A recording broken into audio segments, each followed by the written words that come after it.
দেখুন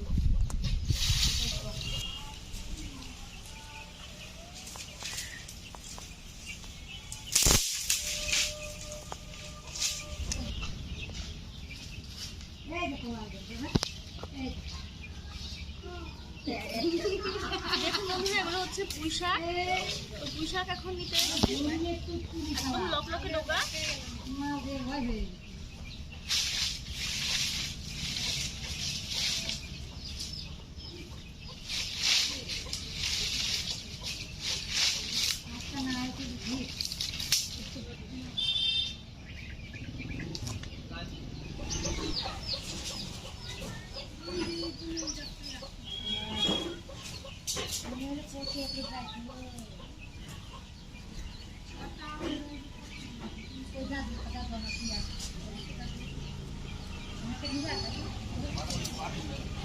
একদম তরতাজা পুঁই শাকের ডগা নিয়ে নিলাম। এগুলো দিয়ে আজ দারুণ একটা রেসিপি করবো। তো চলুন আমার সঙ্গে আমাদের রান্না করে, আশা করি রেসিপিটা আপনাদের খুব ভালো লাগবে।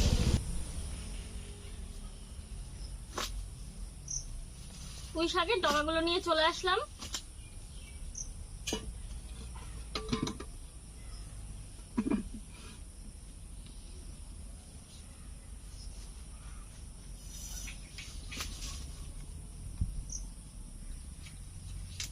পাতাগুলো ছাড়িয়ে নিচ্ছি।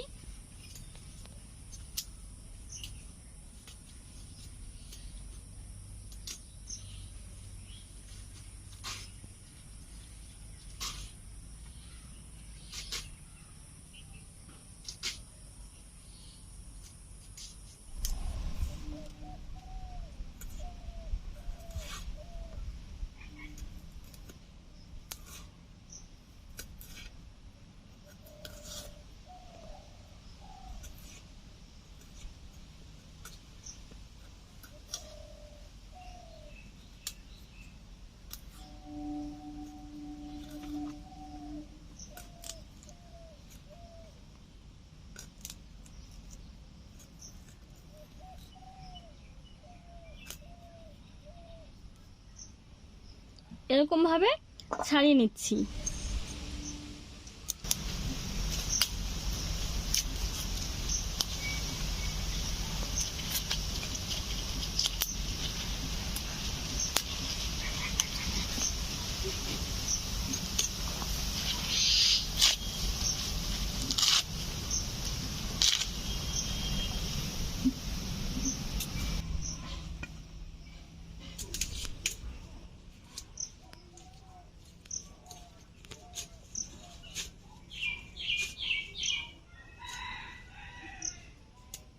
প্রচন্ড মশা এখানে।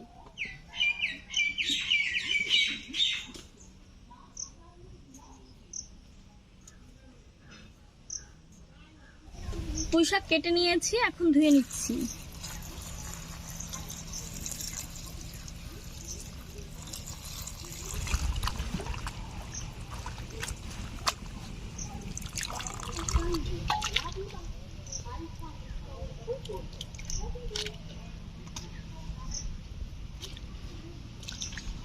পুঁই শাক ভালো করে ধুয়ে নিয়ে বসে গেছি রান্না করার জন্য। উনুনটা ধরিয়ে নেব।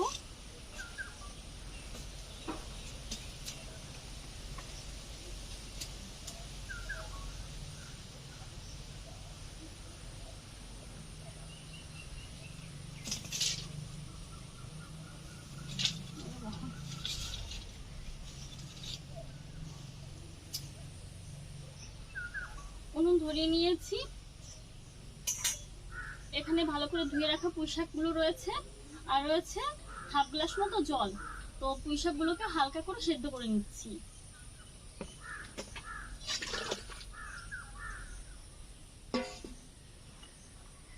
দিয়ে দিচ্ছি একটু লবণ, এতটা দিলাম। দিয়ে দিচ্ছি সামান্য একটু হলুদ গুঁড়ো।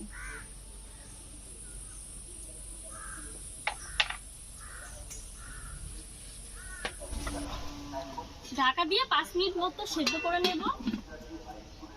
আর এদিকে আমি নিয়ে নিয়েছি সর্ষে। পুঁই শাকটা রান্না করবো সর্ষে বাটা দিয়ে।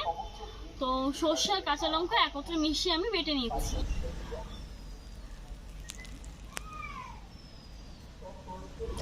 দিয়ে দিচ্ছি কয়েকটা কাঁচা লঙ্কা, একটু আদা, এই সব কিছু একত্রে মিশিয়ে বেটে নেব।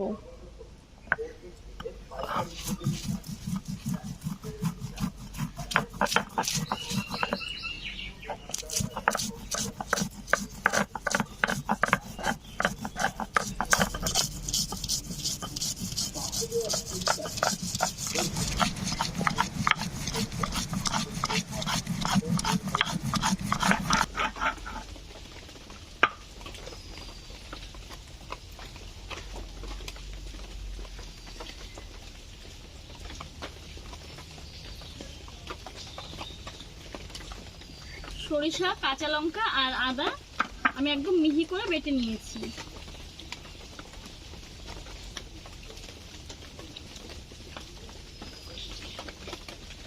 পুঁই শাকগুলো সেদ্ধ হয়ে গেছে, নামিয়ে নিচ্ছি।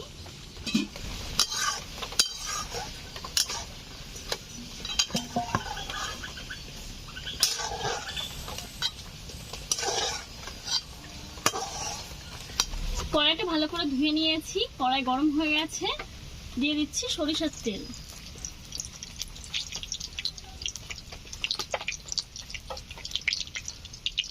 তেল গরম হয়ে গেছে, দিয়ে দিচ্ছি দুটো শুকনো লঙ্কা ছিঁড়ে দিলাম, 1/2 চামচ কালো জিরে,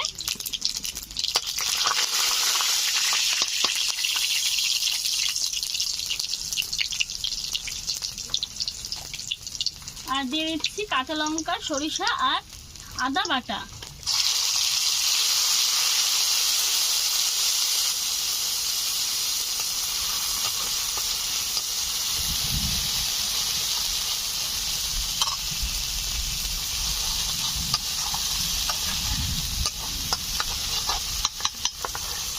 এখন দিয়ে দিচ্ছি সেদ্ধ করে রাখা পুঁই শাক।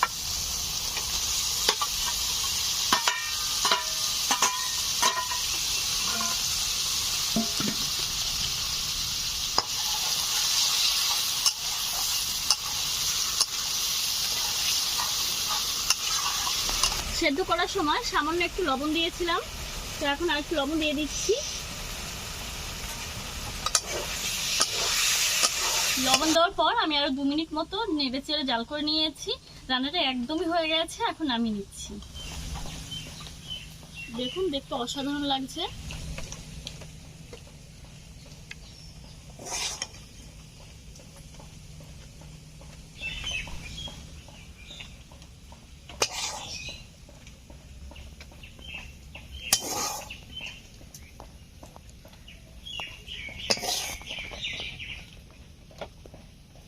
সর্ষে দিয়ে পুঁই শাকের এই রেসিপিটা কেমন লাগলো অবশ্যই কিন্তু আমাকে কমেন্টের মাধ্যমে জানাবেন।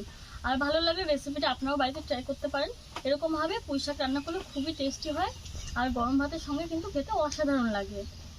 আর যদি এই ধরনের গ্রাম বাংলার আরও নিত্য নতুন রেসিপি দেখতে চান তাহলে অবশ্যই সাবস্ক্রাইব করুন আমাদের চ্যানেল আর ভেজ কুকিং অ্যান্ড ব্লগ। আর প্রত্যেক দিনকার ভিডিও আপডেট পাওয়ার জন্য পাশে থাকা বেল বাটনটি ক্লিক করুন, তাহলে আমরা ভিডিও আপলোড করার সাথে সাথেই আমাদের সব ভিডিও পৌঁছে যাবে ঠিক আপনাদের মোবাইলে। আজকের মতো এখানেই বিদায় নিচ্ছি। এরকম নতুন আরও রেসিপি নিয়ে কাল আবার আসবো। আপনারা সুস্থ থাকুন, ভালো থাকুন, ধন্যবাদ।